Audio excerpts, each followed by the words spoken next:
is a nod to the fact that humans are all migratory. And to talk about anyone as local is to talk about some folks as not belonging. But I think belonging is about community and it's about family. And I think that we all belong. And therefore we're all unlocal and we're all local and we're all part of some greater community. And we all meet each other in this moment in our familial migration.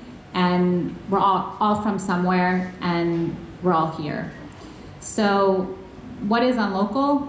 What do? We provide legal representation to folks who are undocumented, and as you mentioned, most of our clients are youth and families, and we do a lot of community education work. So for us, that is going into communities, partnering with organizations, churches, schools, workplaces, community-based organizations, and they bring us in and ask us to do some kind of legal presentation on some immigration law that affects their constituents, and then provide legal consultations.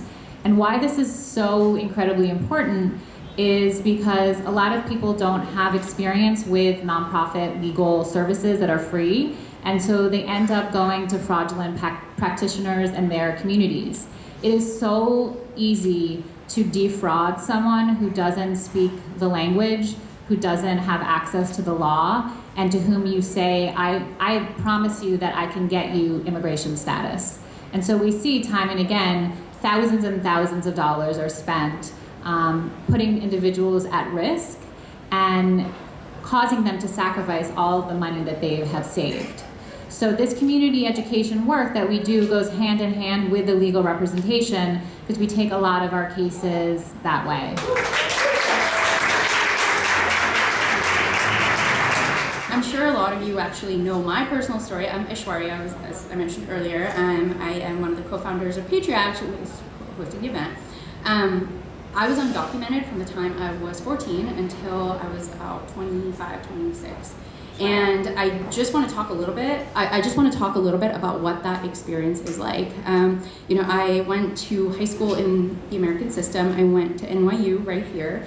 And I really wanted to participate in American cultural and civic life, and yet you are not a full person if you're undocumented, and I was here through no fault of my own. I was a victim of crime, and I was terrified of being deported and did not report it. That is a story that is very common, and actually I'm kind of glad I didn't, because it really would have probably invited scrutiny, especially in this current environment. So the work that UnLocal is doing is invaluable. It is life-changing. They're not just a nonprofit law firm. They really are working to support one person in one community at a time, and that's one of the reasons we wanted to have this event for them and raise funds for them.